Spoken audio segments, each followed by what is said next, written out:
Okay,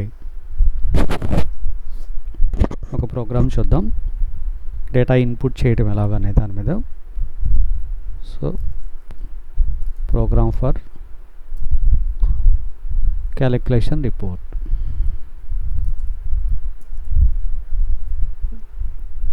first header file, next main function. మనం ఏ programme రాయాలన్నా ఇవి కామన్ కాబట్టి ఇవి కంపల్సరీగా మనం గుర్తుపెట్టుకోవాలి. నెక్స్ట్ ఇక్కడ ప్రోగ్రామ్ ఫర్ క్యాలిక్యులేషన్ రిపోర్ట్ అన్నాం. క్యాలిక్యులేషన్ అంటే జస్ట్ ఒక 2 వేరియబుల్స్ తీసుకుందాం. సో ఇంటిజర్ కింద తీసుకొని జస్ట్ ఏ బి 2 వేరియబుల్స్ తీసుకుందాం. ఇక్కడ వేరియబుల్స్లోకి వాల్యూస్ ఇలా ఇవ్వచ్చు, లేదా పైన డిక్లేర్ చేసేటప్పుడే మనం వాల్యూస్ అని ఇవ్వచ్చు. ఇక్కడే మనం వేరియబుల్స్ తీసుకునేటప్పుడే వాటిలో వాల్యూస్ స్టోర్ చేయొచ్చు, లేదా ఇదొక విధంగా తీసుకున్నాం. ఓకే, ఈ ఎగ్జాంపుల్ చూద్దాం. తర్వాత ఇప్పుడు ఈ 2 వేరియబుల్స్ తీసుకున్నాం కాబట్టి వీటిని క్యాలిక్యులేషన్స్ పెర్ఫామ్ చేద్దాం. వీటి మీద క్యాలిక్యులేషన్స్ పెర్ఫామ్ చేయటం అంటే ఇప్పుడు ఈ 2 నెంబర్స్ని సమ్ చేద్దాం. సమ్ చేయటం లేదా యాడ్ చేయొచ్చు. సో దీనికోసం ఇక్కడ ఇంకొక వేరియబుల్ తీసుకొని suppose add equal to a plus b అని ఇంకొక వేరియబుల్ తీసుకున్నాం, యాడ్ అనే వేరియబుల్. కాబట్టి ఇక్కడ కంపల్సరీగా పైన వేరియబుల్ మనం తీసుకోవాల్సిందే. ఓకే, ఇప్పుడు ఏలో ఉన్న వాల్యూ బిలో ఉన్న వాల్యూ యాడ్ అయ్యి ఆ యాడెడ్ వాల్యూ వచ్చేసి ఇందులో స్టోర్ అవుతుంది.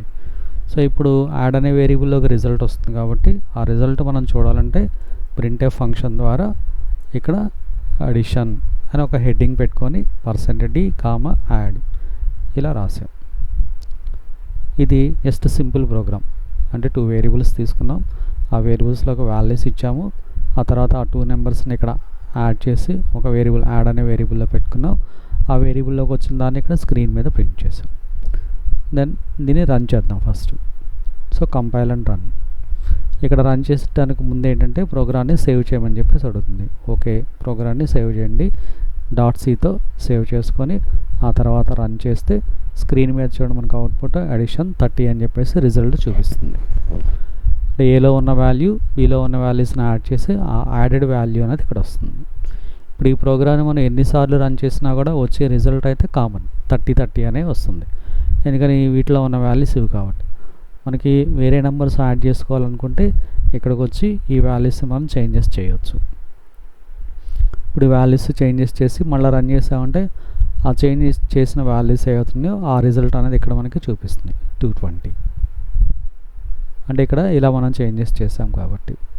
సో ఇలాగా ప్రతిసారి మనం డిఫరెంట్ వాల్యూస్ యాడ్ చేసుకోవాలనుకుంటే ఇది కష్టం కాబట్టి, అంటే ఇక్కడ మనం ప్రతిసారి వాల్యూస్ ఇవ్వలేం కాబట్టి ఇంకో టెక్నిక్ ద్వారా వాల్యూస్ ఇవ్వచ్చు. ఎలా అంటే ఈ వేరియబుల్స్లోకి వాల్యూస్ ఇన్పుట్ చేయటం ద్వారా. అంటే ప్రోగ్రామ్ రన్ చేసేటప్పుడే రన్ టైంలో ఈ వేరియబుల్స్లోకి మనం వాల్యూస్ ఇవ్వచ్చు. సో దానికోసం ఇక్కడ ఇన్పుట్ ఫంక్షన్ స్కాన్ఎఫ్ అనే ఫంక్షన్ ఉపయోగిస్తాం. స్కాన్ఎఫ్, ఈ స్కాన్ఎఫ్ అనే ఫంక్షన్ ద్వారా ఆ వేరియబుల్స్లోకి వాల్యూస్ మనం ఇవ్వచ్చు. ఎలాగా స్కాన్ఎఫ్ సింటాక్స్ ఏంటి, స్కాన్ఎఫ్ ఫార్మాట్ స్పెసిఫైయర్ అనేది ఇవ్వాలి. తర్వాత %a వేరియబుల్ ఇస్తాం. సో ఇక్కడ ఏ అనే దాని యొక్క ఫార్మాట్ స్ట్రింగ్ ఇంటిజర్ కాబట్టి దాని యొక్క ఫార్మాట్ స్పెసిఫైయర్ %d అన్నాం, తర్వాత %a అన్నాం. ఓకే, ఆ తర్వాత నెక్స్ట్ %d, %b. సో ఇక్కడ ఏలోకి బిలోకి వాల్యూస్ ఇవ్వటం కోసం ఇక్కడ 2 స్కాన్ఎఫ్ ఫంక్షన్స్ రాసాం. సింటాక్స్ ప్రకారం ఏంటి, ఫస్ట్ ఫార్మాట్ స్పెసిఫైయర్, తర్వాత %a. ఇక్కడ అండ్ ఆపరేటర్ దేనికి ఉపయోగపడుతుంది, ఏ అనే వేరియబుల్ మెమరీలో ఎక్కడైతే స్టోర్ అయిందో ఆ స్టోర్ అయిన దాని యొక్క లొకేషన్ని, దాన్ని అడ్రస్ అంటాం. ఆ వేరియబుల్ యొక్క అడ్రస్ని ఫైండ్ అవుట్ చేసి మనం ఇన్పుట్ చేసిన వాల్యూ ఆ వేరియబుల్లోకి స్టోర్ చేస్తుంది అనమాట. అంటే ఇక్కడ % అనేది ఒక పర్టికులర్ వేరియబుల్ యొక్క మెమరీ అడ్రస్ని మనం ఫైండ్ అవుట్ చేయడం కోసం అండ్ సింబల్ ఉపయోగిస్తాం. ఇక్కడ % సింబల్ ఇవ్వకపోతే ఏమవుతుందంటే ఆ వేరియబుల్ యొక్క అడ్రస్ని ఫైండ్ అవుట్ చేయడంలో ఫెయిల్ అవుతుంది, మనం ఇన్పుట్ చేసిన వాల్యూ ఆ వేరియబుల్లోకి వెళ్ళదన్నమాట. సో చూద్దాం, అది ఇప్పుడు ఇలా రాసాం. ఇట్లా రాసి దీన్ని రన్ చేయడానికి చూద్దాం. ఓకే, ఇప్పుడు ఏంటి అక్కడ కర్సర్ బ్లింక్ అవుతుంది. కర్సర్ బ్లింక్ అయినప్పుడు అక్కడ మనం ఏం చేయాలి అంటే ఏం వాల్యూస్ ఇవ్వాలి. సో ఇక్కడ మనకి ప్రోగ్రామ్ తెలుసు కాబట్టి ఒక వాల్యూ 1 ఇచ్చాం, ఎంటర్ కొట్టేస్తే ఇంకొక వాల్యూ, దెన్ ఇంకొక వాల్యూ ఇచ్చాం. ఓకే, రిజల్ట్ అనేది చూపిస్తుంది. ఇలాంటి ఇప్పుడు ఏంటి, ఈ స్కాన్ఎఫ్ అనే ఫంక్షన్ ద్వారా ఏం జరుగుతుంది, అక్కడ వాల్యూస్ మనం ఇన్పుట్ చేస్తున్నాడు, ఒక ఇన్పుట్ ఫంక్షన్ లాగా అది వాల్యూస్ అడుగుతుంది. అడిగిన వాల్యూ ఒక వాల్యూని ఏమో ఇంకొక వేరియబుల్లో, ఇంకో వాల్యూని ఇంకో వేరియబుల్లో అది స్టోర్ చేస్తుంది అనమాట. ఇదొక మోడల్. అయితే ఇక్కడ మనం ప్రోగ్రామ్ రన్ చేసినప్పుడు ఇలా బ్లాంక్ స్క్రీన్ వచ్చి కర్సర్ బ్లింక్ అవుతుంది కదా, అక్కడ ఏం వాల్యూస్ ఇవ్వాలి, ఎన్ని వాల్యూస్ ఇవ్వాలి మనకు తెలియదు కాబట్టి దీన్ని ఇంకో విధంగా రాయొచ్చు. ఎలా రాస్తామంటే ఈ స్కాన్ఎఫ్ రాసేటప్పుడు దానిపైన ఒక ప్రింట్ఎఫ్ రాస్తాం, అంటే ఒక మెసేజ్ లాగా అనమాట. ఏంటి మెసేజ్ లాగా, ఎంటర్ 2 నెంబర్స్ అని ఒక మెసేజ్ లాగా రాసుకోవచ్చు. అప్పుడు ఏమవుతుందంటే ఓకే ప్రింట్ఎఫ్లో ఇది ప్రింట్ అవుతుంది అంటే ఇక్కడ అప్పుడు మనకి ఓకే 2 నెంబర్స్ ఎంటర్ చేయాలి అని చెప్పేసి మనకు అర్థం అవుతుంది అనమాట. దానికోసం ప్రింట్ఎఫ్ అనేది రాస్తాం. ఇప్పుడు ఇలా రాసి రన్ చేసాం అనుకోండి, స్క్రీన్ మీద మనకు ఆ మెసేజ్ కనిపిస్తుంది, ఎంటర్ 2 నెంబర్స్. ఓకే ఇక్కడ 2 నెంబర్స్ ఇవ్వాలి అని మనకు అర్థమవుతుంది. ఆ ప్రింట్ఎఫ్ ప్రింట్ అయింది. తర్వాత ఇప్పుడు స్కాన్ఎఫ్ వర్క్ అవుతుంది. ఇక్కడ కర్సర్ బ్లింక్ అవుతుందంటే స్కాన్ఎఫ్ ఫంక్షన్ పనిచేస్తుంది. ఓకే వాల్యూ 1 ఇచ్చాం, ఎంటర్ ప్రెస్ చేయొచ్చు లేదా స్పేస్ ఇచ్చేసి పక్కనే ఇంకొక వాల్యూ కూడా ఇవ్వచ్చు మనకి. సో ఇప్పుడు ఇచ్చిన ఈ 2 వాల్యూస్ ఏలోకి ఒక వాల్యూ, బీలోకి ఒక వాల్యూ వెళ్తుంది. ఆ 2 వాల్యూస్ని యాడ్ చేసి యాడెడ్ రిజల్ట్ అనేది వస్తుంది అనమాట. ఇలా సో ప్రింట్ఎఫ్ అనేది ఎందుకు రాస్తాము స్కాన్ఎఫ్ కంటే, మన ఇక్కడ మల్టిపుల్ స్కాన్ఎఫ్లు ఉన్నప్పుడు ఏ వాల్యూ ఇవ్వాలి అని తెలియటం కోసం ఇక్కడ ఈ ప్రింట్ఎఫ్ అనే ఫంక్షన్ని యూజ్ చేస్తాం. సో ఈ ప్రింట్ఎఫ్ ఇవ్వకపోతే ఏమవుతుంది, మనకి స్క్రీన్ అక్కడ బ్లాంక్ విండో వస్తుంది. అక్కడ ఏమి ఇన్పుట్ చేయాలో కన్ఫ్యూజ్ అవ్వకుండా ఉండటం కోసం ప్రింట్ఎఫ్ అనేది మనకి సపోర్ట్ చేస్తుంది. ఓకే ఇప్పుడు స్కాన్ఎఫ్ ద్వారా ఏం చేస్తాం, ఇక్కడ ఏ వేరియబుల్ ఏలోకి ఒక స్కాన్ఎఫ్ రాస్తాం, బీలోకి ఒక స్కాన్ఎఫ్ రాస్తాం. అలా కాకుండా ఒకే స్కాన్ఎఫ్ ద్వారా మనకి 2 వాల్యూస్ ఇన్పుట్ చేసుకోవచ్చు. 2 వాల్యూస్ ఇన్పుట్ చేయాలంటే ఇక్కడ %d స్పేస్ ఇచ్చి మళ్ళీ %. ఇక్కడ ఎన్ని వేరియబుల్స్లోకి వాల్యూస్ ఇన్పుట్ చేయాలంటే అన్ని %dలు వాడాల్సిందే. ఇచ్చిన తర్వాత కామా %b. ఇప్పుడు ఒకేసారి స్కాన్ఎఫ్ ద్వారా 2 వేరియబుల్స్లోకి మనం వాల్యూస్ ఇవ్వచ్చు. %d %dలు ఇచ్చాం, %a అండ్ b. ఇప్పుడు రన్ చేస్తే same enter 2 numbers, number 1 and number 2. Okay ఇలా రాయొచ్చు అనమాట. ఇది స్కాన్ఎఫ్ సంబంధించి. అంటే ఇప్పుడు స్కాన్ఎఫ్ అనే ఫంక్షన్ యూజ్ ఏంటి, డేటా మనం ఇన్పుట్ చేయాలి అనుకుంటే కనుక ఈ ఫంక్షన్ ద్వారా మనం ఇచ్చిన డేటా వేరియబుల్స్లోకి స్టోర్ చేసుకోవచ్చు. ఓకే ఇప్పుడు స్కాన్ఎఫ్లో మనకు జరిగే కామన్ మిస్టేక్స్ ఏంటంటే యాంపర్సెంట్ ఇవ్వకపోతే ఏం జరుగుతుంది చూద్దాం. ఇప్పుడు ఏలోకి నేను యాంపర్సెంట్ ఇవ్వాల, బీలోకి ఓకే లేదు రెండింటి తీసేద్దామో ఇలా తీసేసి రన్ చేస్తాం. ఇది ఇక్కడ మనకి ఎర్రర్ ఏం చూపించదు, సింటాక్స్ ప్రకారం కరెక్ట్గానే రాస్తాం కాబట్టి ఎర్రర్ చూపించదు. సో ఇక్కడ వాల్యూ 10 20 ఇచ్చాను, ఒక నిమిషం.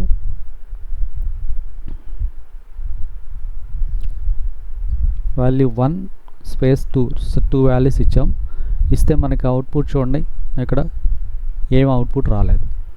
ఎందుకని ఇక్కడ ఏం అవుట్పుట్ ఎందుకు రాలేదంటే అసలు మనం ఇచ్చిన వాల్యూస్ అది ఆ వేరియబుల్స్లోకి స్టోర్ చేసుకోలేదు. అండ్ ఎందుకు స్టోర్ చేసుకోలేదు, కంపైలరు ఆ వేరియబుల్స్ యొక్క అడ్రస్ని ఐడెంటిఫై చేయడంలో ఫెయిల్ అవుతుంది. యాంపర్సెంట్ ఇవ్వలేదు కాబట్టి మనం ఇచ్చిన వాల్యూస్ ఆ వేరియబుల్స్లోకి వెళ్ళవన్నమాట. అందుకని కంపల్సరీగా యాంపర్సెంట్ సైన్ అనేది ఖచ్చితంగా వాడాల్సిందే స్కాన్ఎఫ్ రాసేటప్పుడు. అలానే ఇక్కడ స్కాన్ఎఫ్లో మనం ఇంకోటి చూడాల్సిందంటే ఇక్కడ ఫార్మాట్ స్ట్రింగ్స్ రాస్తున్నాం. ఈ ఫార్మాట్ స్ట్రింగ్స్ రాసేటప్పుడు ఇక్కడ మనకి ఒక స్పేస్ ఇవ్వచ్చు, స్పేస్ ఇవ్వకపోయినా నో ప్రాబ్లం. బట్ ఇక్కడ ఎటువంటి సింబల్స్ ఇవ్వకూడదు. అంటే అలవాటు ప్రకారం %d కామా %d ఇలా ఇచ్చాం. ఇలా ఇచ్చి ఇప్పుడు రన్ చేద్దాం. సో వాల్యూ 1 10 చూడండి, వాల్యూ 1 10 ఇచ్చి మనం ఎంటర్ ప్రెస్ చేయగానే ఆ 10 అని తీసేసుకుంది. అంటే రెండో వాల్యూని అడగలేదు, అది ఫస్ట్ వాల్యూ వరకే తీసుకుంది. ఇంకోసారి రన్ చేద్దాం. ఓకే ఫస్ట్ ఇక్కడ నేను 20 అని ఇచ్చాను, ఎంటర్ ప్రెస్ చేసా నెక్స్ట్ వాల్యూ కోసం. చూడండి సెకండ్ వాల్యూ అడగలేదన్నమాట. ఓకే ఒకవేళ ఎంటర్ ప్రెస్ చేయకుండా పక్కనే వాల్యూ ఇద్దాం స్పేస్ ఇచ్చి, అప్పుడు ఏం జరుగుతుందో చూద్దాం. 10 స్పేస్ 20 అయినా చూడండి రిజల్ట్ 10. అంటే సెకండ్ వాల్యూని తీసుకోలేదు. ఎందుకని తీసుకోలేదు అంటే ఇక్కడ మనకి ఫార్మాట్ స్ట్రింగ్స్ మధ్యలో ఏమి ఇచ్చాం, కామా ఇచ్చాం. కాబట్టి ఇక్కడ మనం అలా ఒకవేళ కామా కనుక ఇస్తే మనం ఇక్కడ ఇన్పుట్ చేసేటప్పుడు కూడా వాల్యూ 1 కామా వాల్యూ 2 అని ఇవ్వాలి, ఇలా ఇవ్వాలి. ఇస్తేనే అప్పుడు ఆ వాల్యూస్ని అది యాక్సెప్ట్ చేస్తుంది అనమాట, అంటే ఆ వాటిని రికగ్నైజ్ చేస్తుంది. అందుకని ఇక్కడ ఫార్మాట్ స్ట్రింగ్స్ దగ్గర అసలు ఎటువంటి సింబల్స్ వాడకూడదు. ఎందుకంటే ఏదైనా సింబల్స్ మనం వాడితే అక్కడ ఇన్పుట్ చేసేటప్పుడు కూడా ఆ సింబల్స్నే ఇవ్వాలన్నమాట. కాబట్టి ఇక్కడ మనం ఏవి యూజ్ చేయకుండా ఉంటే బెటర్. ఓకే, ఇప్పుడు స్కాన్ఎఫ్ అనే ఫంక్షన్ ఇంపార్టెన్స్ అర్థమైంది కదా. డేటా మనం ఇన్పుట్ చేయడం కోసం స్కాన్ఎఫ్ ఫంక్షన్ వాడాము. ఓకే, ఇక క్యాలిక్యులేట్ చేసాము. ఈ రెండింటి యొక్క రిజల్ట్ వచ్చేసి ఈ వేరియబుల్లో స్టోర్ అవుతుంది.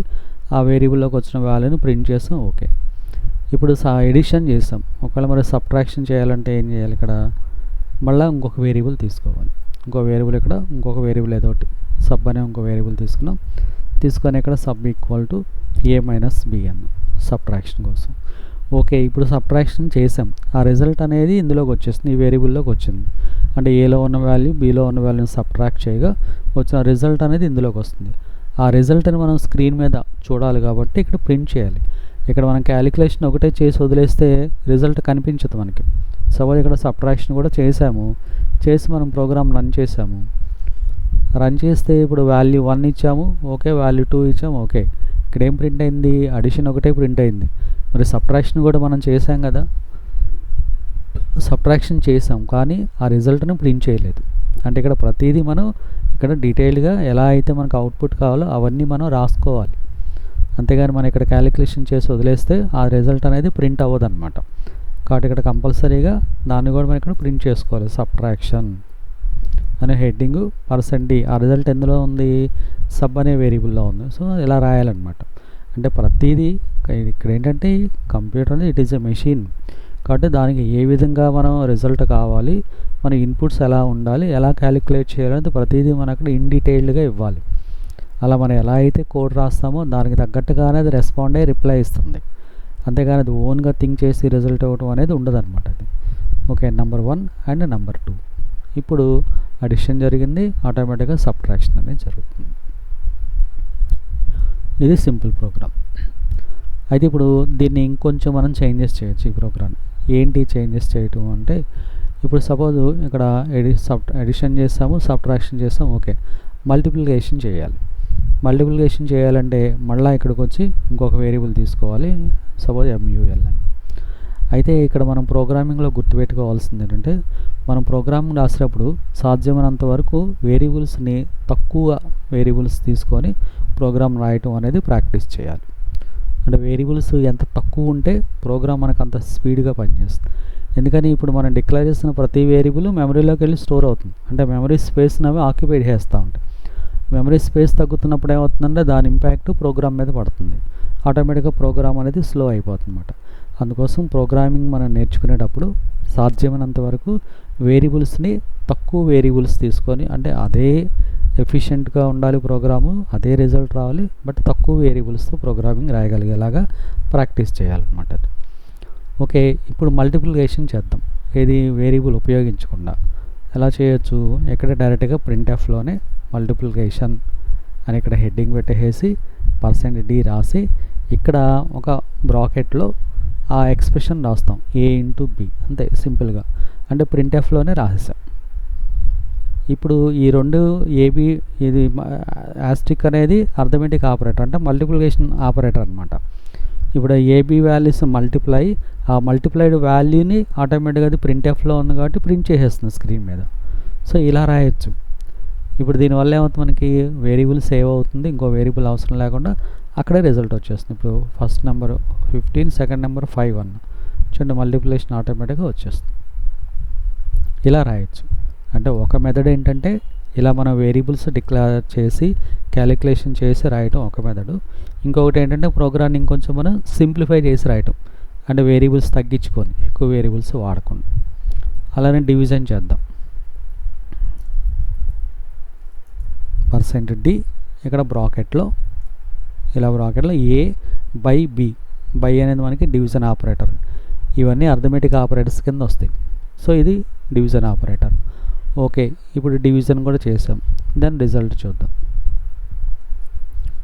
Okay, number 1 and number 2 addition, subtraction, multiplication and division, ఇలా అన్నమాట. ఫైనల్గా ఇంకొకటి చూద్దాం. ఇప్పుడు మనం రాసిన ప్రోగ్రామ్ వచ్చేసి అర్థమెటిక్ ఆపరేటర్స్ గురించి, మాడ్యులస్. సో మాడ్యులస్ వాల్యూ ఎలా వస్తుంది అనేది. దెన్ ఇక్కడ మాడ్యులస్కి వచ్చేసి % అనేది అనమాట. ఇది మాడ్యులస్ ఆపరేటర్. అంటే ఫస్ట్ ఇక్కడ ప్లస్ అనేది addition operator, minus subtraction, asterisk symbol multiplication, by symbol division operator, percent వచ్చేసి modulus operator. Okay, then run చేద్దాం. 1 and 2 addition, subtraction, multiplication, division and modulus. So ఇది సింపుల్ క్యాలిక్యులేషన్ రిపోర్ట్ ప్రోగ్రామ్. ఇలా first మనం ఇక్కడ program title పెట్టుకున్నాం, తర్వాత header file define చేసాం, main function common కాబట్టి ఓకే, వేరియబుల్స్ ఇక్కడ మనం డిక్లేర్ చేసాం, ఎన్ని వేరియబుల్స్ కావాలో ఆ వేరియబుల్స్ మొత్తాన్ని ఫస్ట్ ఇలా రాస్తాం. దీన్ని ఏమంటారంటే వేరియబుల్ డిక్లరేషన్ అంటాం. తర్వాత ఇక్కడ డేటా మనకి ఏదైతే కావాలో ఆ డేటాను మనం ఇన్పుట్ చేసుకున్నాం. ఆ తర్వాత నెక్స్ట్ క్యాలిక్యులేషన్ చేసాం, ఫైనల్గా ప్రింట్ చేసుకుంటూ వస్తాం. అయితే ఇక్కడ మనం ఒక ప్రోగ్రామ్ రాసేటప్పుడు, ఏదన్నా లాంగ్వేజ్ నేర్చుకున్నప్పుడు ప్రోగ్రామ్ రాసేటప్పుడు జనరల్గా సహజంగా ఎవరికైనా సరే వచ్చే ప్రాబ్లం ఏంటంటే, ఒక ప్రోగ్రామ్స్లో మనం ఎలా రాయాలి, ఫస్ట్ థింగ్ ప్రోగ్రామ్ని ఎలా రాయాలి, అంటే ప్రాబ్లం చూడంగానే దాన్ని ఎలా బ్రేక్ డౌన్ చేసుకోవాలి, దాన్ని మనం ఏ విధంగా కోడ్ రాయాలనేది చాలామంది కన్ఫ్యూజ్ అవుతూ ఉంటారు. సో దీన్ని మనం ఏం చేయొచ్చు అంటే ప్రాబ్లమ్ని, అంటే మనం రాసే కోడ్ ప్రాబ్లమ్ని బ్రేక్ డౌన్ చేసుకోవచ్చు. ఫస్ట్ బ్రేక్ డౌన్ చేయాలి. ఏంటి బ్రేక్ డౌన్ చేయడం అంటే, ఫస్ట్ ప్రాబ్లంలో ముందు మనం ఏం చేస్తాం అంటే ఇన్పుట్ అనేది ఏమేమి ఉన్నాయో చూస్తాం. అంటే ఇప్పుడు ఒక ప్రాబ్లం ఉంది, ఇప్పుడు ఇదే ఉంది, దీంట్లో ఏంటి మనకి క్యాలిక్యులేషన్ రిపోర్ట్ అన్నాను. సో ఇక్కడ మనకి 2 నెంబర్స్ తీసుకోవాలి. నెంబర్స్ ఉంటేనేగా మనం క్యాలిక్యులేషన్ చేసేది. నెంబర్స్ని ఇన్పుట్ చేస్తామా స్టోర్ చేస్తామా అనేది తర్వాత విషయం. ఫస్ట్ ఏంటి, ఇక్కడ క్యాలిక్యులేషన్ రిజల్ట్ కావాలంటే మన దగ్గర డేటా ఉండాలి. సో అంటే మనం ఇక్కడ ఏంటి, డేటాని ముందు ఫస్ట్ మనం ఇన్పుట్ చేసి పెట్టుకోవాలి, అంటే కలెక్ట్ చేసుకోవాలి, డేటాని కలెక్ట్ చేసుకోవాలి, అది ఇన్పుట్ కింద వస్తుంది. ఓకే, డేటాని కలెక్ట్ చేసాం, తర్వాత నెక్స్ట్ ఏం చేయాలి, ఆ వచ్చిన డేటాతో మనం క్యాలిక్యులేషన్ చేయాలి. క్యాలిక్యులేషన్ అంటే అది డిపెండ్స్ ఆన్ ప్రోగ్రామ్. ఇక్కడ మనకి క్యాలిక్యులేషన్ ఏంటి, ఇక్కడ ఏం చేయాలి, క్యాలిక్యులేషను మనం చేయాల్సింది అర్థమెటిక్ ఆపరేటర్స్ ఉపయోగించి వాటిని క్యాలిక్యులేట్ చేయాలి. అంటే ఏంటి, యాడ్ చేయటము, సబ్ట్రాక్ట్ చేయటం, మల్టిప్లై చేయటం, అది చేయాలి. సో అది క్యాలిక్యులేషన్ పార్ట్. ఓకే, తర్వాత నెక్స్ట్ ఫైనల్గా ఏంటి, అవుట్పుట్ అనమాట. రిజల్ట్ని మనం స్క్రీన్ మీద ప్రింట్ చేసి చూసుకోవటం. ఇలా ప్రతి ప్రోగ్రామ్ని ఈ విధంగా మనం బ్రేక్ డౌన్ చేసుకుంటూ వెళ్ళాలి. దీంట్లో ఏ ఒక్క ఆర్డర్ మనకి సీక్వెన్స్ అన్నా కూడా టోటల్ రిజల్ట్ అనేది, టోటల్ ప్రోగ్రామ్ అనేది మనకి కొలాప్స్ అయిపోతుంది.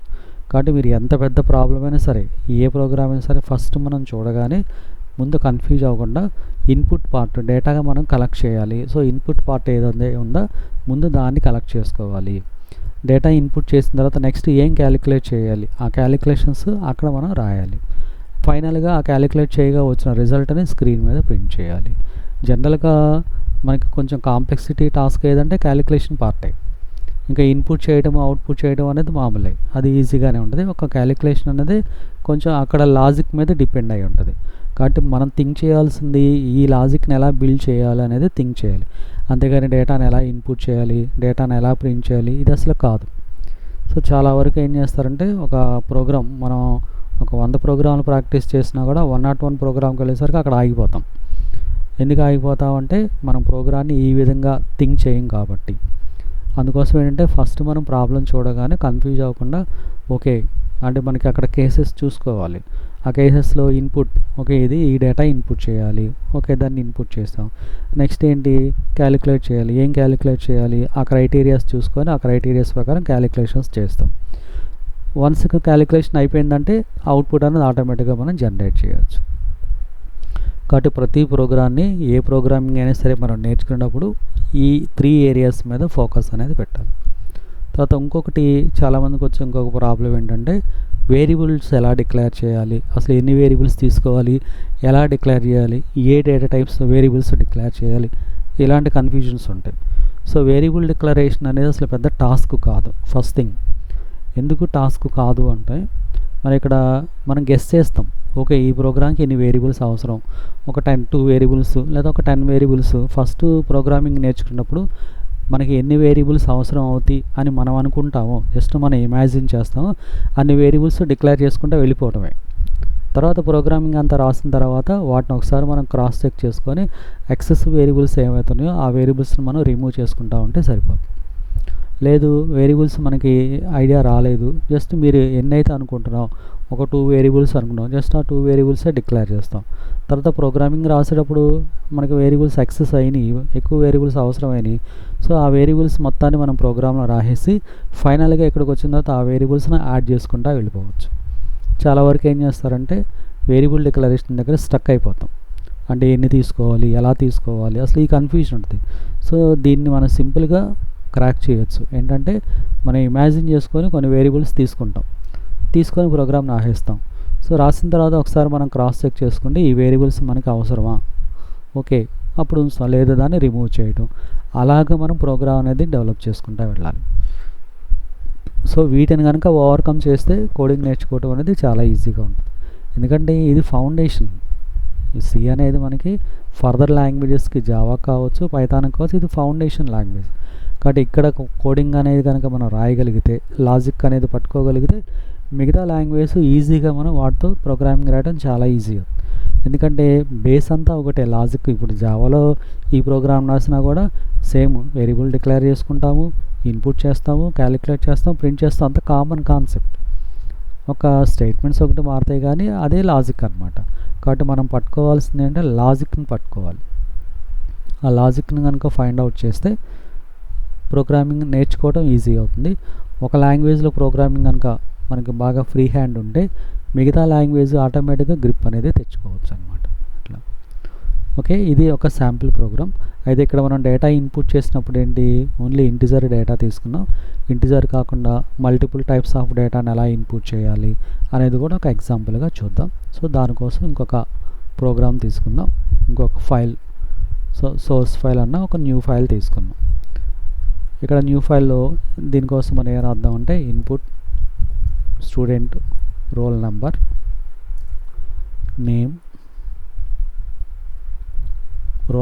నేము, కోర్స్ ఫీ అండ్ మార్క్స్ రాసి ప్రింట్ది నెక్స్ట్ లైన్లో రాద్దాం. ప్రింట్ది స్టూడెంట్ రిపోర్ట్, జస్ట్ ఇలా రాసాం. సో ఇక్కడ ఈ ప్రోగ్రామ్ మనం చూడగానే ఫస్ట్ మనం దాన్ని అనాలిసిస్ చేయాలి. ఇక్కడ ఏమి ఇన్పుట్ చేయమన్నా ఇన్పుట్ అన్నావు, ఏమి ఇన్పుట్ చేయమన్నావు, రోల్ నెంబర్ ఇన్పుట్ చేయమన్నావు, నేమ్ ఇన్పుట్ చేయమన్నావు, తర్వాత కోర్స్ ఫీ ఇన్పుట్ చేయమన్నావు, మార్క్స్ ఇన్పుట్ చేయమన్నావు. ఇది input part. Okay, input part మనకు అర్థమైంది కాబట్టి ఇవి తీసుకోవాలని ఫస్ట్ ప్రోగ్రామ్ మనకి స్ట్రక్చర్ రాసుకోవాలి కాబట్టి header file, then main function రాసేసుకుంటాం. తర్వాత ఇక్కడ రోల్ నెంబరు మీరు ఎలా అయినా తీసుకోవచ్చు. అంటే ఆల్ఫాబెట్స్ కూడా మిక్స్ అయ్యి ఉంటే క్యారెక్టర్ తీసుకోవచ్చు, లేదు ఓన్లీ నంబర్స్ ఉంటే కనుక ఇంటూ రోల్ నెంబర్ అలా తీసేసుకోవచ్చు. కానీ ఒకటి మనం గుర్తుపెట్టుకోవాలి, అది ఏంటి అంటే ఇక్కడ వేరియబుల్ డిఫైన్ చేసేటప్పుడు ఫస్ట్లో మనం చెప్పాం ఏంటి, ఐడెంటిఫైయర్స్ రూల్ ఒకటి ఉంటుంది. అంటే ఒక వేరియబుల్ డిఫైన్ చేయాలంటే కొన్ని రూల్స్ ఫాలో అవ్వాలి. ఏంటి ఆ రూల్స్, వేరియబుల్ నేమ్ స్పేస్లో ఉండకూడదు, తర్వాత వేరియబుల్ నేమ్స్ మధ్యలో ఎటువంటి సింబల్స్ ఉండకూడదు, ఈ రూల్ ఫాలో అవ్వాలి. ఒకవేళ సింబల్ అవసరం అనుకుంటే అండర్ స్కోర్ వాడాలి. ఈ రూల్స్ని ఖచ్చితంగా ఫాలో అవ్వాలి. అలా కాకుండా వేరియబుల్ తీసుకోమన్నాం కదా అని చెప్పేసి ఇలాగా స్పేస్ ఇచ్చేసి తీసుకున్నారంటే మనకు అది ఎర్రర్ చూపిస్తుంది. ఇలా ఒకటి గుర్తుపెట్టుకోవాలి. తర్వాత ఇంకొకటి మనకి కామన్గా వచ్చే మిస్టేక్ ఏంటంటే ఇప్పుడు రోల్ నెంబర్ ఎలా తీసుకున్నప్పుడు ఇక్కడ క్యాపిటల్ R తీసుకుంటాం. ప్రోగ్రామింగ్లో రాసేటప్పుడు ఎక్కడ ఆ వేరియబుల్ మళ్ళీ అవసరమైనప్పుడు స్మాల్ r వాడతాం. అది కూడా మనకి ఎర్రరే, ఎందుకంటే ఇది కేస్ సెన్సిటివ్ కాబట్టి మీరు ఇక్కడ ఏ కేసులో తీసుకున్నారో అదే case end of the program ఆ వేరియబుల్ నేమ్ అలానే మనం ఫాలో అవుతూ వెళ్ళాలి. అంతేగాని ఇక్కడ ఒక కేసు డిఫైన్ చేసేటప్పుడు ఒక కేసు, తర్వాత ఒక కేసు రాస్తే కనుక అది యాక్సెప్ట్ చేయదు. కాబట్టి మన ఇక్కడ కోడింగ్ రాసేటప్పుడు కేస్ సెన్సిటివ్ కూడా ఒకసారి చెక్ చేసుకోవాలి. సో యాజ్ ఎ లెర్నర్గా బిగినింగ్లో ఉన్నప్పుడు ఏంటంటే better to right small case, ఎందుకంటే కన్ఫ్యూజన్ లేకుండా ఉంటుంది, ఒకే ఫ్లోలో రాసుకుంటూ వెళ్ళిపోతారు. అందుకే సి లాంగ్వేజ్ కనుక మీరు అబ్జర్వ్ చేస్తే చాలామంది సి లాంగ్వేజ్ నేర్చుకునేటప్పుడు ప్రోగ్రామింగ్ అంతా స్మాల్ కేస్లో రాసేస్తారు. కారణం ఏంటి, స్మాల్ కేస్లో రాయడానికి కారణం ఏంటంటే ఈ కీవర్డ్స్ అన్నీ స్మాల్ కేస్లోనే రాయాలి కాబట్టి ఆ కీవర్డ్స్తో పాటు మనం తీసుకునే వేరియబుల్స్ కూడా స్మాల్ కేస్లో రాసేస్తారు. అంటే దీనివల్ల ఏమవుతుంటే ఎర్రర్ పర్సంటేజ్ తగ్గుతుంది, ఎర్రర్స్ వచ్చే ఛాన్సెస్ అనేది చాలా వరకు తగ్గుతుంది అన్నమాట. అందుకోసం ప్రాక్టీస్లో ఉన్నప్పుడు ఏదో ఒక కేసు ఫాలో అవ్వండి. కొంచెం మనకి ఎక్స్పర్ట్ అయిన తర్వాత వేరియబుల్స్ని మన ఇష్టం వచ్చినట్టు తీసుకోవచ్చు, ఎలా అయినా తీసుకోవచ్చు, బట్ కాకపోతే యూనిఫామ్గా ఉండాలి, అది మాత్రం ఫాలో అవ్వాలి. ఓకే, ఇప్పుడు రోల్ నెంబర్ కోసం ఒకటి తీసుకున్నాం. తర్వాత నేమ్ అంటే మరి ఆల్ఫాబెట్స్ ఉంటాయి కదా, కాబట్టి ఇక్కడ డేటా టైప్ క్యార్. సో నేమ్ అన్న. అయితే ఇక్కడ మనం గుర్తుపెట్టుకోవాల్సింది ఏంటంటే ఇది ఒకసారి చూస్తే మీకు అర్థమైపోతుంది. క్యార్ నేమ్ ఇది వచ్చేసి వేరియబుల్ క్యారెక్టర్ వేరియబుల్ ఏంటంటే ఒక అక్షరాన్నే తీసుకుంటుంది. కానీ ఒక అక్షరంతో మనకి పేర్లు ఉండవు కదా, అప్పుడు ఏం చేస్తే ఇక్కడ స్క్వేర్ బ్రాకెట్స్లో సైజ్ అనేది మెన్షన్ చేస్తాం. సో అప్పుడు దీన్ని ఏమంటారంటే ఇట్ ఈస్ కాల్డ్ స్ట్రింగ్ అంటాం. వాటిని మనం స్ట్రింగ్స్ అని చెప్పేసి పిలుస్తాం. అదే ఇక్కడ సైజ్ కనుక మెన్షన్ చేయకపోతే అది సింగిల్ క్యారెక్టర్నే తీసుకుంటుంది. సో ఇది ఒకటి గుర్తుపెట్టుకోవాలి. సిలో మనం స్ట్రింగ్స్ డిఫైన్ చేసేటప్పుడు ఇక్కడ స్క్వేర్ బ్రాకెట్స్లో సైజ్ కూడా దీని గురించి మనం వరి అవ్వాల్సిన పని లేదు. మనం ఇన్పుట్ చేసే నేమ్లో ఎన్ని క్యారెక్టర్స్ ఉంటాయో అంత సైజ్ ఇవ్వచ్చు. కాబట్టి ఎంతే ఇవ్వాలని రూల్ అయితే ఏం లేదు, మన ఇష్టం సైజ్ అంతానే మెన్షన్ చేసుకోవచ్చు. ఓకే, ఇప్పుడు ఇక్కడ డిఫైన్ చేస్తుందని ఏమంటారు, it is called string. Okay, తర్వాత నెక్స్ట్ ఏమన్నాం, కోర్స్ ఫీజ్ అన్నాం. కాబట్టి ఫీజు ఒకవేళ డెసిమల్ ప్లేసెస్లో వచ్చే ఛాన్సెస్ ఉన్నాయనుకోండి, ఫ్లోట్లో తీసుకుంటాం. ఇక్కడ గుర్తుపెట్టుకోండి, ఒక్క క్యారెక్టర్కి మాత్రమే మనం సైజు మెన్షన్ చేస్తాము, మిగతా వాటికి రోల్ నెంబర్కి ఫీకి వాటికి వేటికి కూడా సైజెస్ అనేది ఉండదు. ఎందుకు సైజ్ మెన్షన్ చేస్తామంటే ఆల్ఫాబెట్స్ ఉంటాయి కాబట్టి, ఒక నేమ్లో మల్టిపుల్ ఆల్ఫాబెట్స్ ఉంటాయి కాబట్టి ఆ ఆల్ఫాబెట్స్ యొక్క లెంత్ కోసం మనం ఇక్కడ డిఫైన్ చేస్తాము. కాబట్టి మిగతా వాటికి సైజెస్ ఉండవు, ఇదొకటి గుర్తుపెట్టుకోవాలి. తర్వాత మార్క్స్. ఈ మార్క్స్ని మనం చాలా రకాలుగా రాయొచ్చు. అంటే చాలా రకాలుగా రాయటం అంటే అర్థం ఏంటి, సబ్జెక్ట్ వైజ్ మార్క్స్ రాసుకోవచ్చు. సబ్జెక్ట్ వైజ్ మార్క్స్ అంటే సో మార్క్స్ ఇంటిజర్ తీసుకొని మార్క్స్ 1 అంటే M1 అనుకున్నాం, లేదు సబ్జెక్ట్ 1 అనుకోవచ్చు, మన ఇష్టం. సబ్జెక్ట్ 1, సబ్జెక్ట్ 2, సబ్జెక్ట్ 3 అలా ఎన్ని కావాలంటే అన్ని సబ్జెక్ట్స్ తీసుకుంటూ వెళ్ళచ్చు. లేదు ఇంకా నాకు సబ్జెక్ట్ నేమ్సే కావాలనుకున్నప్పుడు మీరు రాసుకో, తెలుగు, హిందీ, ఇంగ్లీష్ ఇలా అయినా డిఫైన్ చేసుకుంటూ వెళ్ళచ్చు, నో ప్రాబ్లం. ఎలా అయినా మనం రాసుకోవచ్చు. జస్ట్ వీటి కోసం మనం సింపుల్గా ఏముందంటే సబ్జెక్ట్ 1, 2, 3 అండ్ సో అని ఎన్ని కావాలంటే అని తీసుకోవచ్చు. ఓకే, వీటిని టోటల్ చేద్దాం. దానికోసం ఇక్కడే టోటల్ అని ఇంకో వేరియబుల్ కూడా తీసుకుందాం. ఇవి వేరియబుల్స్ డిక్లేర్ చేయటం. అంటే ఇప్పుడు మనం అనుకున్న ప్రోగ్రామ్కి ఇక్కడ ఏదైతే ప్రోగ్రామ్ ఉందో ఆ ప్రోగ్రామ్కి రిలేటెడ్గా వేరియబుల్స్ అనేది డిఫైన్ చేసాం. ఓకే, వేరియబుల్స్ తీసుకున్న తర్వాత ఏంటి, ఆ వేరియబుల్స్లో ఒక వాల్యూస్ మనం ఇన్పుట్ చేయాలి కాబట్టి దాన్ని ఇక్కడ ఇన్పుట్ చేయడం కోసం స్కాన్ఎఫ్ ఫంక్షన్ వాడతాం. స్కాన్ఎఫ్కి పైన మనకి ఇక్కడ ఏంటి ఒక మెసేజ్ కోసం ప్రింట్ఎఫ్ వాడతాం. ఇక్కడ ఏం వాడుతున్నాం, ప్రింట్ఎఫ్లో ఎంటర్ రోల్ నెంబర్ అని అండ్ స్టూడెంట్ నేమ్ ఇలా రెండు ఒక హెడ్డింగ్ పెట్టేశాను. Then scanf %d %roll number ఇలా రాసాం. ఓకే, తర్వాత నేమ్కి వచ్చేసి నేను ఇక్కడ ఏం రాస్తున్నా అంటే గెట్ఎస్ రాస్తున్నా, గెట్ఎస్ నేమ్. ఓకే, గెట్ఎస్ తర్వాత చూద్దాం. ముందు స్కాన్ఎఫ్ ప్రాక్టీస్ అయిన తర్వాత ఇక్కడ నేమ్ వచ్చేసి స్కాన్ఎఫ్ ద్వారానే రాద్దాం. అయితే నేమ్ అనేది ఇక్కడ స్ట్రింగ్లో ఉంది కాబట్టి దానికోసం %s వాడతాం, %s. అయితే మనం ఇన్ని గుర్తుపెట్టుకోవాలంటే ఎన్నో ఉండవు. ఇంటిజర్కి ఏమో ఒకటి, క్యారెక్టర్ ఒకటి, ఫ్లోట్ ఒకటి, డబుల్ ఒకటి, 4 ఉండేది.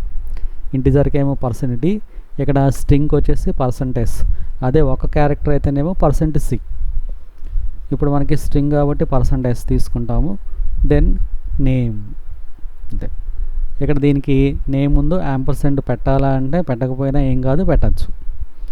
పెట్టకపోయినా ఎందుకు మరి, వీటికి కంపల్సరీ అంటున్నాం, వీటికి ఎందుకు పెట్టాల్సిన అవసరం లేదు అంటే ఇప్పుడు నేమ్ అనే వేరియబుల్ సైజ్ అంతా 20, అంటే ఇది మెమరీలో 20 bytes స్పేస్ తీసుకుంటుంది.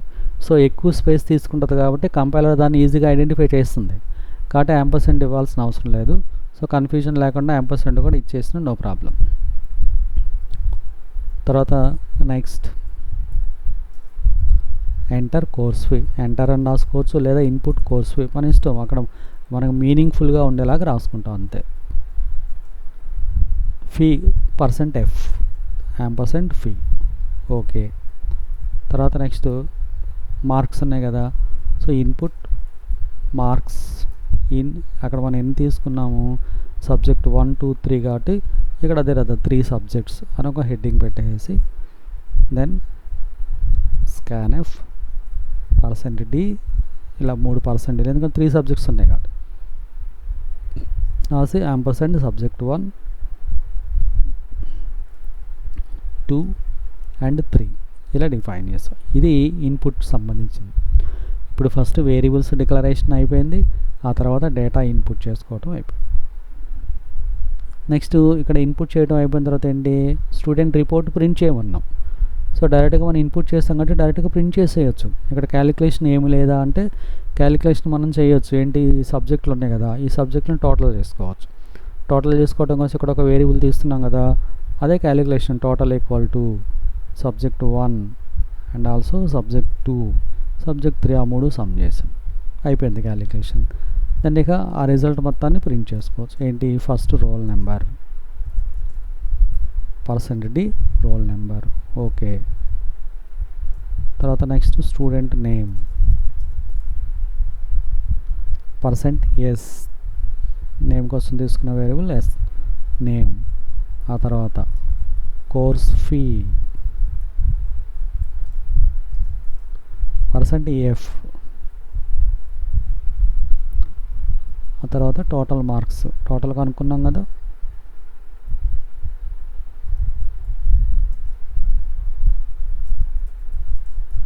Total marks %d total, okay.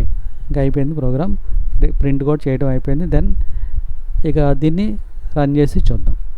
ఈ ప్రోగ్రామ్ రన్ చేయాలంటే ఫస్ట్ సేవ్ చేయాలి కాబట్టి ఆటోమేటిక్గా మన రన్లోకి వెళ్ళినా సేవ్ అడుగుతుంది, ప్రాబ్లం లేదు. ఇక్కడ ఫైల్ నేమ్ ఇచ్చేసి .c అని చెప్పుకున్నాం కాబట్టి ఇచ్చేసి ఓకే. ఇప్పుడు చూడండి, ఫస్ట్ ఏంటి, enter roll number and student name. Roll number అడుగుతుంది, ఓకే, రోల్ నెంబర్ ఇచ్చాను. ఎంటర్ స్టూడెంట్ నేమ్, మన ఇక్కడ స్టూడెంట్ నేమ్ ఇస్తాం. ఇలా మనం టైప్ చేస్తాం. తర్వాత కోర్స్ ఫీ ఎంత, కోర్స్ ఫీ వచ్చేసి మనం ఇక్కడ ఫ్లోట్లో తీసుకున్నాం కాబట్టి ఫ్లోట్ వాల్యూ ఇద్దాం. సపోజ్ 15,000.55 జస్ట్ ఊరిన డెసిమల్ వాల్యూస్ కోసం ఇచ్చాం, ఓకే. తర్వాత input marks in 3 subjects, 3 subject marks ఇవ్వండి అంటుంది. ఎంటర్ కొట్టేసి subject1 2 and 3 సబ్జెక్ట్స్ ఇచ్చాం, ఓకే. సో అవన్నిటిని మనం ఇన్పుట్ చేసాం. ఆ రిజల్ట్ కింద ప్రింట్ అవుతుంది. రోల్ నెంబర్ మనం పైన ఇచ్చిన రోల్ నెంబర్ 100 కాబట్టి ఆ రోల్ నెంబర్. తర్వాత నేమ్, స్టూడెంట్ నేమ్ శ్రీనివాస్ అన్నా కాబట్టి నేమ్ ప్రింట్ అయింది. తర్వాత కోర్స్ ఫీ ఫైన్ మనం ఏదైతే ఇచ్చామో ఆ వాల్యూ ఇక్కడ ప్రింట్ అయింది. తర్వాత ఇక నెక్స్ట్ మార్క్స్ ఇన్ 3 సబ్జెక్ట్స్ అన్నాం కదా, వాటిని టోటల్ చేసి ఆ టోటల్ అనే రిజల్ట్ ఇక్కడ వచ్చేస్తుంది అన్నమాట. ఇది సింపుల్గా మనకి ప్రోగ్రామ్ రాసుకోవటం. ఇంకా కావాలంటే ఈ టోటల్ మీద యావరేజ్ క్యాలిక్యులేషన్స్ అలాంటివి కూడా చేయొచ్చు. ఒకవేళ యావరేజ్ క్యాలిక్యులేట్ చేయాలనుకోండి, అప్పుడు ఇక్కడ మళ్ళీ ఇంకొక వేరియబుల్ తీసుకోవాలి. సో యావరేజ్ కనుక మనకి డెసిమల్ వాల్యూస్లో వచ్చే అవకాశం ఉంటే అప్పుడు ఇక్కడ ఫ్లోట్ ఏవీజీ అని ఒక వేరియబుల్ తీసుకుంటే యావరేజ్ అని. ఫ్లోట్ అనేది ఆల్రెడీ పైన ఉంది కాబట్టి దాని పక్కనే మనం ఇక్కడ తీసుకోవచ్చు. అంటే మళ్ళీ ఇంకో లైన్ కాకుండా ఏవీజీ యావరేజ్ కింద ఒక వేరియబుల్ తీసుకున్నాం. తీసుకున్న తర్వాత ఇక్కడ క్యాలిక్యులేషన్ చేయాలి కదా, ఇప్పుడు క్యాలిక్యులేషన్ కోసం ఇక్కడ తీసుకున్నాం కదా, దాన్ని ఇక్కడ వస్తాం. AVG equal to total by number of subjects, 3 subjects ఉన్నాయి కాబట్టి 3. ఇక్కడ డెసిమల్ వాల్యూస్ కూడా మనకు కనిపించాలంటే 0.0 ఇస్తే అప్పుడు డెసిమల్ వాల్యూస్ కూడా చూపిస్తుంది. ఇది యావరేజ్ దగ్గర డెసిమల్ వాల్యూస్ కూడా, ఓకే. ఇప్పుడు యావరేజ్ క్యాలిక్యులేట్ చేస్తాం, మరి అది కూడా ప్రింట్ చేయాలిగా యావరేజ్ని కూడా. అప్పుడు ఇక్కడ ప్రింట్ ఎఫ్లో యావరేజ్ మార్క్స్ %f ఏవీజీ అని చెప్పేసి యాడ్ చేస్తాం. ఓకే, ఇప్పుడు రన్ చేద్దాం. యావరేజ్ని కూడా యాడ్ చేసిన తర్వాత రన్ చేసి చూద్దాం. రోల్ నెంబర్ 10, ఇక్కడ సపోజ్ రవికుమార్. చూడండి, ఇక్కడ రవికుమార్ అని చెప్పేసి మనం ఇచ్చినప్పుడు ఇక్కడ స్పేస్ అనేది ఇచ్చేసరికి చూడండి యాక్సెప్ట్ చేయలేదు. ఎందుకని స్పేస్ వచ్చింది, రవికి ప్లస్ కుమార్కి స్పేస్ వచ్చింది కాబట్టి ఇక్కడ యాక్సెప్ట్ చేయలేదు. అంటే ఫస్ట్ లెటరే తీసుకుంది. సో ఈ ప్రోగ్రామ్ రాసేవాడు కొంచెం కేర్ఫుల్గా ఉండండి. ఏంటి అంటే సి లాంగ్వేజ్లో రూల్ ఏంటంటే సి అనేది స్పేసెస్ని తీసుకోదు. అంటే రవికి తర్వాత కుమార్కి మధ్యలో స్పేస్ ఉంది చూసారా, స్పేస్తో ఎండ్ అయిపోతుంది. అయితే కొంతమందికి స్పేస్ కూడా తీసుకుంటుంది. మరి మాకు తీసుకుంది, ఇక్కడ ఎందుకు తీసుకోలేదంటే కొంతమందికి ఎందుకు తీసుకుంటుందంటే వాళ్ళు ఫైల్ సేవ్ చేసేటప్పుడు ఫైల్ నేమ్ ఇచ్చి సేవ్ చేసేస్తారు, అంటే .c ఇవ్వకుండా. అప్పుడు ఏమవుతుంది, .cpp కింద సేవ్ అవుతుంది. .cpp కింద సేవ్ అయినప్పుడు C++ కాబట్టి C++లో స్పేసెస్ని కూడా తీసుకుంటుంది. కాబట్టి అదొకటి మనం చెక్ చేసుకోవాలి. మరి ఎలాగ స్పేసెస్ లేకుండా ఎలా ఇవ్వచ్చు అంటే మనం వాల్యూ ఇచ్చేటప్పుడు స్పేసెస్ తీసేసి ఇస్తే సరిపోతుంది. అంటే ఇప్పుడు సపోజ్ అదే ఇవ్వాలి, ఇలా కలిపిచ్చేయాలి. ఓకే, ఇప్పుడు ఆటోమేటిక్గా ఆ వాల్యూని అది యాక్సెప్ట్ చేస్తుంది అనమాట. Marks 1, 2 and 3. సో ఇక్కడ యావరేజ్ అనేది కూడా ఇక్కడ ఆటోమేటిక్గా వచ్చేస్తుంది. స్ట్రింగ్స్ ఇన్పుట్ చేసేటప్పుడు ఇదొకటి మనం కొంచెం కేర్ఫుల్గా చూసుకుంటే సరిపోతుంది. ఏం కన్ఫ్యూజన్ ఏం లేదు. మనం ఇచ్చే స్ట్రింగ్లో స్పేస్ ఉండకుండా ఉంటే సరిపోతుంది. అంటే ఎందుకంటే ఎప్పుడైతే స్పేస్ని వచ్చేసి నల్ అంటాం, ఎప్పుడైతే నల్ వస్తుందో నల్తో ఆటోమేటిక్గా టెర్మినేట్ అయిపోతుంది అనమాట. అందుకని స్ట్రింగ్స్ అనేవి నల్స్ని తీసుకోవు. అయితే చెప్పాను కదా, కొంతమందికి యాక్సెప్ట్ చేసింది అంటే అర్థం ఏంటంటే ఫైల్ సేవ్ చేసేటప్పుడు .cలో ఉండకపోతే కనుక ఆటోమేటిక్గా స్పేసెస్ని అలౌ చేస్తుంది. సిపిపిలో ఉంటుంది కాబట్టి అదొకటి కొంచెం మనం చెక్ చేసుకుంటే అయిపోతుంది. ఓకే, ఇది ఒక శాంపిల్ ప్రోగ్రామ్. అంటే జస్ట్ మనకి ఎటువంటి లాజిక్స్ లేకుండా సింపుల్గా వేరియబుల్స్ డిక్లేర్ చేసుకొని డేటా ఇన్పుట్ చేయటం ఎలాగో, తర్వాత ఇక్కడ దాన్ని క్యాలిక్యులేట్ చేయటం, అదేవిధంగా క్యాలిక్యులేట్ చేయగా వచ్చిన రిజల్ట్ని ప్రింట్ చేసుకోవటం. సో దీని మీద డిఫరెంట్ ప్రోగ్రామ్స్ అనేది డెవలప్ చేసుకుంటూ వెళ్ళొచ్చు. ఇవన్నీ కొంచెం ప్రాక్టీస్లో చూసుకుంటూ ఉండాలి. ఈ ప్రోగ్రామ్స్ మన వేరియబుల్స్ ఎలా డిక్లేర్ చేసుకుంటున్నాం అనేది ఇంపార్టెంట్. ఎన్ని వేరియబుల్స్ అవసరమైతే చూసుకొని ఆ వేరియబుల్ డిక్లేర్ చేసుకోవడం, తర్వాత ఇన్పుట్ చేసేటప్పుడు ఇన్పుట్లో మనం ఎలా రాస్తున్నాం అనేది, అంటే ఇక్కడ స్కాన్ఎఫ్ ఎలా డిఫైన్ చేస్తున్నాము, ఫార్మాట్ స్ట్రింగ్స్ ఎలా ఇస్తున్నాము, యాంపర్సెంట్ పర్పస్ ఏంటి అనేది ఇవన్నీ చూసుకోవాలి. అలానే ప్రింట్ఎఫ్ ఎందుకు రాస్తున్నాము, స్కాన్ఎఫ్ ఫాలో అవుతా ప్రింట్ఎఫ్ ఎందుకు రాస్తున్నాము. అంటే ప్రింట్ఎఫ్ లేకుండా స్కాన్ఎఫ్ వర్క్ అవుతుంది, కానీ మనం ఏ మల్టిపుల్ ఇన్పుట్స్ ఉన్నప్పుడు ఏ అవుట్పుట్ ఏ వాల్యూ ఇవ్వాలి మనకు తెలియాలి. కాబట్టి ఇది మనకి సజెస్ట్ చేస్తుంది, ఓకే ఈ వాల్యూ ఇవ్వాలి అని ఒక మెసేజ్ రూపంలో మనకు తెలుస్తుంది. కాబట్టి అప్పుడు మనకి ఈజీగా ఇన్పుట్ చేయడం ఈజీ అవుతుంది. దానికోసమే మనం ప్రింట్ఎఫ్ రాస్తాము. తర్వాత ఇక్కడ క్యాలిక్యులేషన్ ఎలా చేస్తున్నాం, ఫైనల్గా రిజల్ట్ని ఏ విధంగా ప్రింట్ చేసుకున్నాం, ప్రింట్ చేసే ఫార్మాట్ కూడా ఎలా చూస్తున్నాం అనేది ఒకసారి చూసుకుంటే ఒక 2-3 ప్రోగ్రామ్స్ రాస్తే ఆటోమేటిక్గా ప్రోగ్రామింగ్ అనేది ప్రాక్టీస్ అయిపోతుంది. సో ఓకే, ఇంకొక సింపుల్గా దీని మీద ఇంకొక మోడల్ చూద్దాం, తర్వాత ఇంకా వేరే టాపిక్లోకి వెళ్దాం.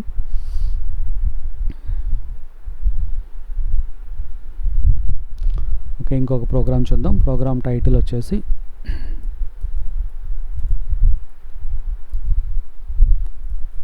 Product name, product rate and quantity, find product amount, discount and net amount. ఫైనల్గా ప్రింట్ ది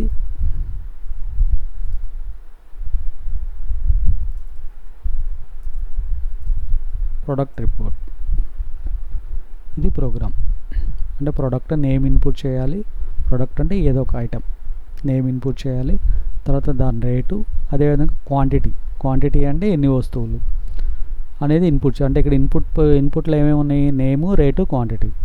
తర్వాత ఫైండ్ అనొచ్చు లేదా క్యాలిక్యులేట్ అనొచ్చు, మనం ఎలా అయినా రాసుకోవచ్చు, no problem. Calculate product amount, discount and net amount, వీటిని క్యాలిక్యులేట్ చేయాలి. ఫైనల్గా వాటిని ఫైనల్ రిపోర్ట్ని ప్రింట్ చేసుకోవాలి. సో ఇది ప్రోగ్రామ్. దెన్ దీనికోసం చూద్దాం, దీన్ని మనం సాల్వ్ చేయడం కోసం ఫస్ట్ యాజ్ యూజువల్గా హెడర్ ఫైల్ డిఫైన్ చేస్తాం. తర్వాత మెయిన్ ఫంక్షన్, ఇక్కడ ప్రొడక్ట్ నేమ్ అన్నాం. సో నేమ్ కాబట్టి ఆల్రెడీ మనం ప్రీవియస్ చూసినట్లుగానే క్యార్ తీసుకున్నాము, పీ నేమ్ అనుకున్నాం, వేరియబుల్ సైజ్ వచ్చేసి 20 అనుకున్నాం. ఓకే, తర్వాత ప్రొడక్ట్ రేట్ అన్నాం కాబట్టి ఇక్కడ రేటు మనకి డెసిమల్ వాల్యూస్లో వస్తుంది అనుకుంటే డెసిమల్లో తీసుకోవచ్చు, నో ప్రాబ్లం. రేట్ అనే వేరియబుల్, క్వాంటిటీ జస్ట్ సింపుల్గా QTY అందాం, క్వాంటిటీ. ఓకే, తర్వాత ఏంటి next amount, discount, net amount కనుక్కోవాలి. దీనికోసం మళ్ళీ ఇంటూ. సో ఇక్కడ మళ్ళీ సపరేట్గా ఇంటి ఎందుకు, ఇక్కడ తీసుకోవచ్చు అంటే తీసేసుకోవచ్చు, నో ప్రాబ్లం. అమౌంట్, తర్వాత discount, net amount. So variables అన్నీ ఒకే లైన్లో తీసుకున్నాం, అయిపోయింది. ఇప్పుడు వీటిని క్యాలిక్యులేట్ చేయాలి, అంటే ఫస్ట్ ఇన్పుట్ చేయాలి. క్యాలిక్యులేట్ చేయాలంటే ఇన్పుట్ చేయాలి కాబట్టి ఏంటి, ముందు ప్రొడక్ట్ నేమ్ ఇన్పుట్ చేయాలి. కాబట్టి ఇక్కడ ఇన్పుట్ ప్రొడక్ట్ నేమ్ అన్నీ ఒకే లైన్లో రాయాలి అనుకుంటే రాసేయచ్చు. ఎలాగా, product name comma product rate and quantity. ఒకే లైన్లో ఒకే ప్రింట్ఎఫ్లో అవన్నీ రాసేయచ్చు. స్కాన్ఎఫ్లో కూడా మనం ఒకే లైన్లో ఇచ్చేయచ్చు, నో ప్రాబ్లం. అలాగా ఫస్ట్ ఏంటి, ప్రోడక్ట్ నేమ్ పర్సంటేజ్, తర్వాత ప్రోడక్ట్ రేట్ %d, తర్వాత క్వాంటిటీ %d ఇలా ఇచ్చేసి యాంపర్సెంట్ ప్రోడక్ట్ నేమ్ కాబట్టి పీ నేమ్, తర్వాత రేట్ కాబట్టి యాంపర్సెంట్ రేట్, తర్వాత క్వాంటిటీ కాబట్టి యాంపర్సెంట్ క్యూటీవీ ఒకే లైన్లో ఇచ్చేయచ్చు. అంటే ప్రోగ్రామ్ ఇంకా మనం మినిమైజ్ చేసుకుంటున్నాం. లేదనుకోండి ఎలా రాస్తారంటే ప్రింట్ఎఫ్ ఇన్పుట్ ప్రోడక్ట్ నేమ్ దాని కింద స్కాన్ఎఫ్, మళ్ళీ ప్రింట్ఎఫ్ ఇన్పుట్ ప్రోడక్ట్ రేట్ దాని కింద స్కాన్ఎఫ్, మళ్ళీ ప్రింట్ఎఫ్ ఇన్పుట్ ప్రోడక్ట్ క్వాంటిటీ ఇలా రాస్తాం. అలా కాకుండా మనకి ఒకే single output single printf single స్కాన్ఎఫ్లో రాసేయచ్చు. ఓకే, ఇక్కడ వరకు అయిపోయింది. ఇప్పుడు ఇక నెక్స్ట్ ఏంటి, క్యాలిక్యులేట్ చేయాలి. ఏం క్యాలిక్యులేట్ చేయాలి, product amount, discount, net amount calculate చేయాలి. సో ఇక్కడ అమౌంట్ క్యాలిక్యులేట్ చేయాలంటే ఇక్కడ ప్రోడక్ట్ అమౌంట్ ఎలా వస్తుంది, ప్రోడక్ట్ రేటు ఇంటూ క్వాంటిటీ. ఒక వస్తువు కాస్ట్ ఒక 10 రూపీస్ అనుకోండి, ఒక 10 వస్తువులు కాస్ట్ ఎంత, సో దాని రేటు 10 రూపీస్, 10 వస్తువులు, సో 10 × 10 అలా అనమాట అది క్వాంటిటీ. తర్వాత డిస్కౌంట్ అనేది ఇక్కడ మనకి అక్కడ ప్రోగ్రాంలో ఎక్కడ మెన్షన్ చేసలేదు కాబట్టి మనం ఎంతో కొంత ఇవ్వచ్చు. డిస్కౌంట్ దేని మీద ఇస్తాం, టోటల్ అమౌంట్ మీద డిస్కౌంట్ ఇవ్వచ్చు. టోటల్ అమౌంట్ అంటే మనకి ఇక్కడ అమౌంట్ వస్తుంది కదా, దాని మీద ఒక 10/100 అంటే ఒక 10% లాగా. ఎంత ఇవ్వాలి అంటే అక్కడ మనకి ప్రాబ్లంలో ఇంత అని మెన్షన్ చేయలేదు, జస్ట్ డిస్కౌంట్ ఉంది కాబట్టి మన ఇష్టం, ఒక 10 15 అంటే మన చాయిస్ ప్రకారం మనం ఇస్తాం. ఓకే, ఇప్పుడు డిస్కౌంట్ కూడా క్యాలిక్యులేట్ చేసాం. ఇక నెక్స్ట్ ఫైనల్గా ఏంటి, నెట్ అమౌంట్ కనుక్కోవాలి. నెట్ అమౌంట్ ఎలా వస్తుంది, నెట్ అమౌంట్ అంటే టోటల్ అమౌంట్లో నుంచి ఆ డిస్కౌంట్ని తీసేయగా వచ్చేది నెట్ అమౌంట్ అన్నమాట. సో ఇది క్యాలిక్యులేషన్ లాజిక్. ప్రోడక్ట్ అమౌంట్ కనుక్కున్నాం, డిస్కౌంట్ కనుక్కున్నాం, అండ్ నెట్ అమౌంట్ కూడా క్యాలిక్యులేట్ చేస్తాం. ఓకే, ఇక వాటిని ప్రింట్ చేద్దాం. ఫైనల్గా వచ్చిన రిజల్ట్ని ప్రింట్ చేస్తుందాం. ప్రింట్ఎఫ్ ప్రోడక్ట్ అమౌంట్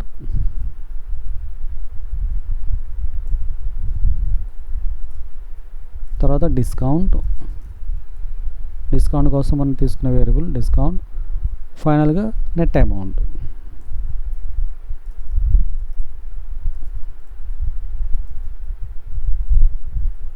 అంతే, దట్స్ ఇట్, అయిపోయింది. సింపుల్. ముందు వేరియబుల్స్ తీసుకున్నాము, తర్వాత మనకి ఏదైతే ఇన్పుట్ కావాలో ఆ డేటా ఇన్పుట్ చేసుకున్నాం, ఆ నెక్స్ట్ క్యాలిక్యులేషన్ పార్ట్ ఏదైతుందో వాటిని క్యాలిక్యులేట్ చేసుకున్నాం, ఫైనల్గా వచ్చిన రిజల్ట్ అనే దాన్ని ప్రింట్ చేసుకుంటూ వచ్చేస్తాం. ఇంకా దీన్ని రన్ చేద్దాం. ఓకే, సేవ్ చేసేసి run. Input product name, product rate and quantity. Product name అక్కడే మనం ప్రోడక్ట్ నేమ్ ఇవ్వచ్చు. ప్రోడక్ట్ నేమ్ అంటే ఏదో ఒక వస్తువు, ఇప్పుడు సపోజ్ నేను టెలివిజన్ అన్నా,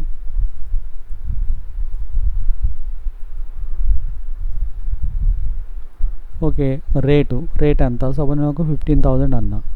ఓకే, క్వాంటిటీ ఎన్ని వస్తువులు, ఒక 5 అన్నా, అంతే. ఇప్పుడు మనం ఇచ్చిన దాన్ని బట్టి ప్రోడక్ట్ అమౌంట్ 75,000, ఎందుకని రేటు 15,000, క్వాంటిటీ 5, 75,000. తర్వాత డిస్కౌంట్, దాని మీద డిస్కౌంట్ 10% అన్నాం కాబట్టి దాని మీద 75,000 మీద డిస్కౌంట్ 7,500. నెట్ అమౌంట్, ఈ అమౌంట్లోంచి డిస్కౌంట్ డిడక్ట్ చేయగా వచ్చింది నెట్ అమౌంట్ అనమాట. ఇలా రాయొచ్చు. అక్కడ అట్లా మనం ఇన్పుట్ చేసేటప్పుడు మన ఇష్టం, ఏదన్నా ఇన్పుట్ చేసుకోవచ్చు, నో ప్రాబ్లం. ఓకే, ఈసారి నేను కంప్యూటర్ అన్నా, ప్రోడక్ట్ కంప్యూటర్ అన్నా. ఓకే, దాని కాస్ట్ ఎంత, సపోజ్ ఇక్కడ నేను 30,000 అన్నా. ఓకే, ఎన్ని రేట్ ఇచ్చాము, క్వాంటిటీ ఎన్ని, క్వాంటిటీ ఒక 10 అన్నా. And then okay, product amount 30,000 × 10 3 lakhs. తర్వాత దాని మీద డిస్కౌంట్ 30,000, ఆ అమౌంట్లోంచి డిస్కౌంట్ బాగా వచ్చింది, రిమైనింగ్ 27,000 అనమాట. ఇట్లా నోట్ చేసుకోవచ్చు. ఇవి శాంపిల్ ప్రోగ్రామ్స్. సో ఇది బేసిక్ ప్రోగ్రామింగ్ అంటాం ఇది.